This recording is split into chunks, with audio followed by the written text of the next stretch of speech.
And another exciting edition of Release Roundup, because we just can't stop releasing stuff at Zoom. I'll always be releasing, is what my grandfather told me. ABR? Yeah, ABR, always be releasing. Back when I was just a wee child, he said, whenever you find yourself in an innovative meeting software platform company, that was great wisdom. Grandpa Truex, always bestowing the wisdom. Let's take a look at what's new and improved as part of our release roundup for the month of May for your June software releases. We're starting strong, John. We're starting strong. At Mention Support and AI Companion Panel, the ability for at mentioning very specific people. That functionality is huge. I use it all the time inside of Team Chat. To bring that into the AI Companion channel is phenomenal. Yeah, it's great. And I love the fact that we're still finding new ways to add to our AI. There's so much that we've built into AI now. In fact, as I scroll through some of this, you will notice that the workplace app settings that we're changing, a lot of them have to do with all the inclusion of AI, but we have actually changed. If you've upgraded to, what is the latest version? I think it's 6.4.12, if I'm not mistaken. I think we're on 12, but I think you get this feature on 6.4.10. You do, yeah. So this is everything in 6.4, if I'm not mistaken. And it's a really cool change to the way our settings menu appears. As happens with a company that is truly agile, we found that sometimes we've put things into the settings panel that maybe could have gone someplace better. So it's a reorganization. It's not massive, but it is a nice reorganization to put things more where they belong, where they make sense. Now that we can take a step back and go, oh, what about this? So looking pretty clean. Really nice. Looking pretty clean now. I like it. Yes. What else is new? Let's see. So enhances to the workplace desktop setting experience. Oh, panel display mode. Stop right there, John. I called this feature when AI Companion came out. I said this was going to happen. If anybody doesn't know what I'm talking about, you love AI Companion. It's great, but you also like day at a glance view of your calendar. And previous to now, they would take up the same space there on the right side. And you had to toggle which one you wanted to see. Not anymore. Now they get to split panel. You can have AI Companion on top, calendar on the bottom, vice versa. You can also take and grab the bar and make one bigger or smaller, depending on your preference. I called that this was going to happen. I'm so happy to see that. That literally feature of the quarter. I'm calling it right now, feature of the quarter. Who's contender for the year? Who said you can't have it all? Because apparently you can. You can have both of them there, one right above the other. Half panel display mode. I love it. I actually have mine turned on. Even I do this in meetings a lot as well. You can have chat up there and you can have AI, but this is specifically in the desktop client is what we're talking about here. So there is some enhancement to the spotlighted tab display when you're sharing multiple screens now as well. We now offer billable hours tracking in meetings. This was a big one for law firms on phone in the past. But now you can do it in meetings, and billable hours reports can be downloaded directly from contacts, which is super cool that this is now available. There's also the ability to use slides as meeting presentation backgrounds. You may say, well, John, hey, couldn't I do this before? Users can select a PowerPoint or Keynote slide deck to be presented in the background. Users can navigate through the uploaded slide deck images while presenting and adjust the size and location of the webcam video. The feature is available to free, pro, and enterprise users. This enhancement provides presenters with a flexible way to create engaging visual presentations while maintaining speaker presence on screen. So this was formerly just PowerPoint before. We now have added Keynote to it as well.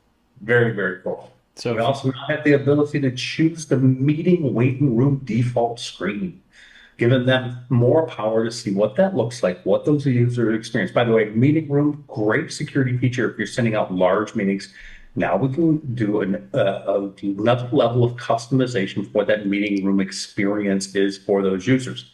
We use this a lot for those larger form meetings where hundreds of people are coming in. The invite's being sent out, sometimes out of our control. All the things you can do for security, authentication, all that stuff. But waiting room is one of the more pleasant ones, made a little better now with the ability to change that default screen. Yeah.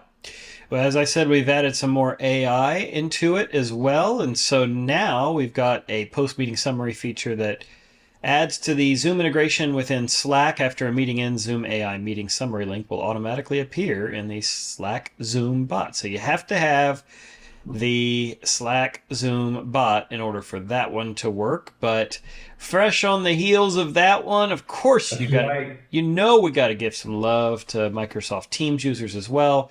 And so the post meeting summary is now available in Teams as well. Same thing applies. You want to have you want it to automatically appear in the Microsoft Teams meeting card. To do that, you have to have AI Companion, and insert meeting details option has to be turned on in the Zoom web settings. It is enabled by default. And it goes directly into that Teams client. Our relationship with Microsoft is phenomenal. It's complicated and it's It's phenomenal and complicated at the same time. aren't all good relationships a little bit complicated, John? Well, I like to think that you traded up for sure. So Oh, it's that's all right. let's see here. The team chat features. What else we got coming into the product?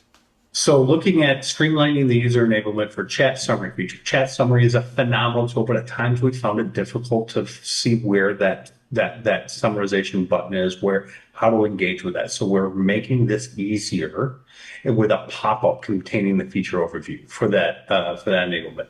Great feature add when we're looking at that chat summary.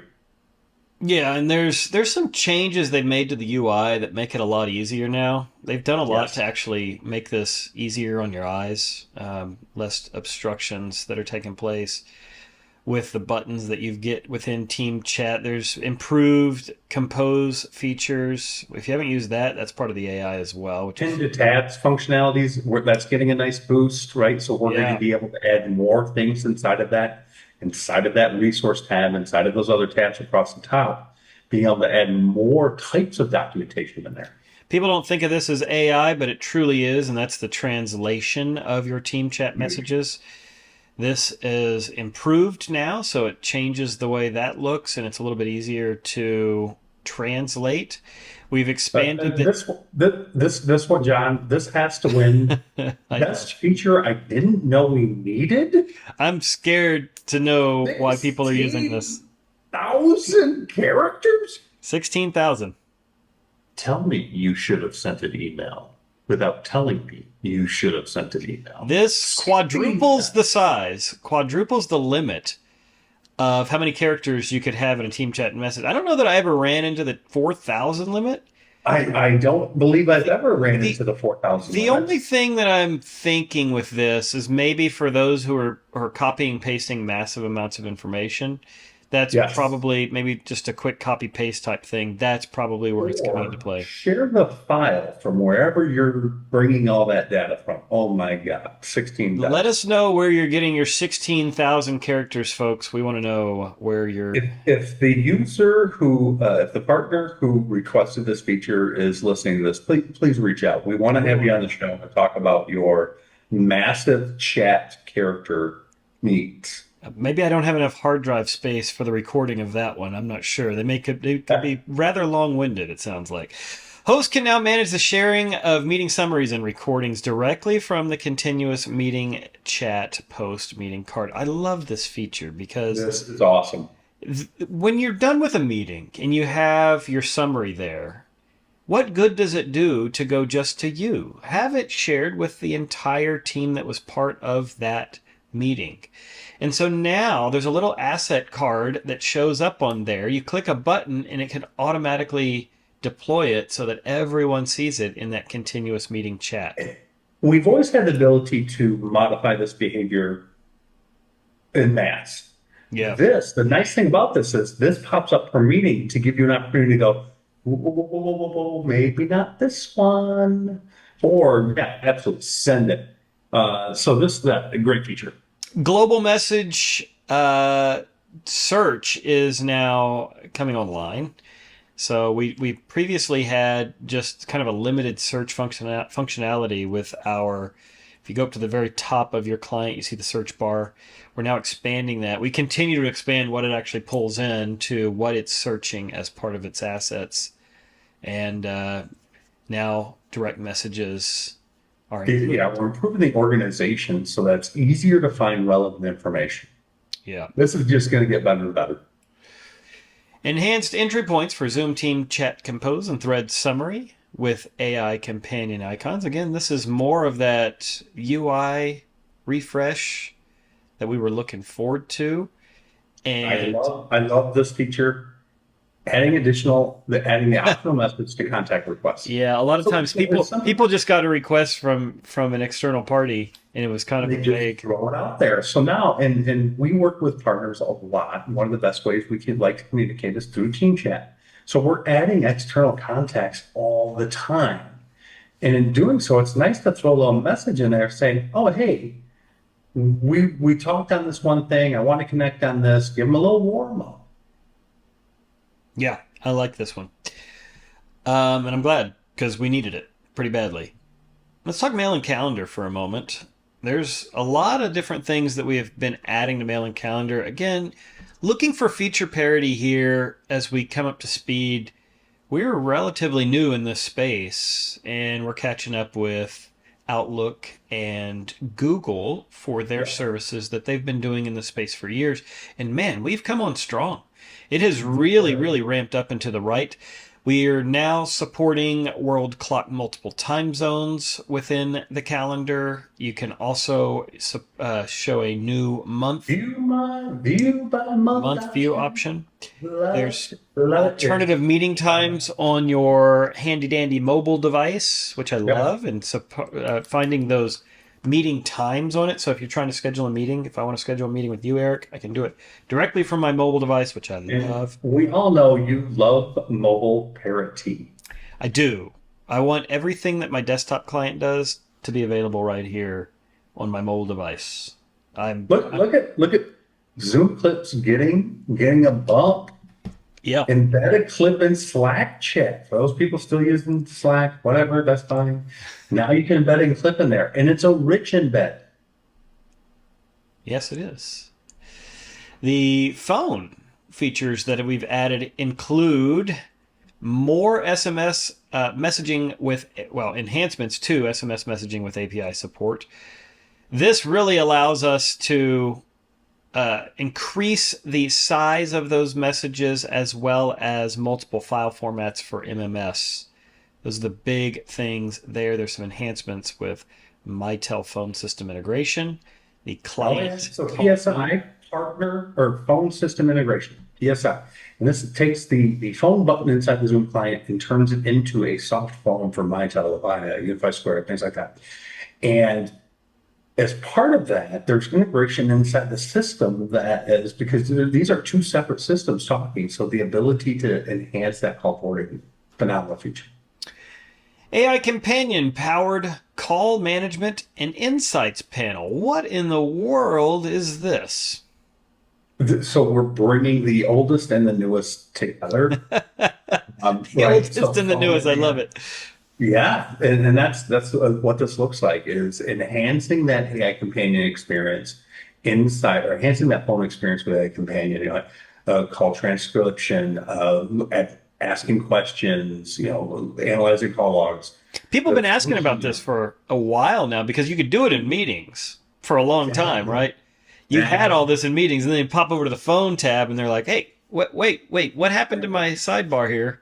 Where's my super cool stuff? Yeah, Well, so there it is. we've added it. Contact Center, a couple of features here that we want to talk about. General availability for click-to-call API for outbound calling. Agents can Right. initiate those outbound calls through a click-to-call API from a third-party application, like a CRM. The default language for video engagements. Did you know we didn't have that turned on originally? It's now available, so you can actually set the default caption, live transcription, engagement language. Yep. And what else? The ability to enable automatic video live transcription for agents as well. Another great one. So Zoom Revenue Accelerator and Zoom Docs integration, bringing great data sources to enhance the information that Revenue Accelerator is able to find, right? So the ability to embed Zoom Docs into a Revenue Accelerator conversation and vice versa. Looking at being able to view and edit that right inside of there, gathering the data with the workflows. This is a really cool feature that we're seeing Zoom Docs gain more and more headway as being just the most useful UCaaS tool inside of the toolbox. Thanks so much for watching, everyone. Don't forget to watch us on the Between Two Phones podcast as well. We'll see you soon.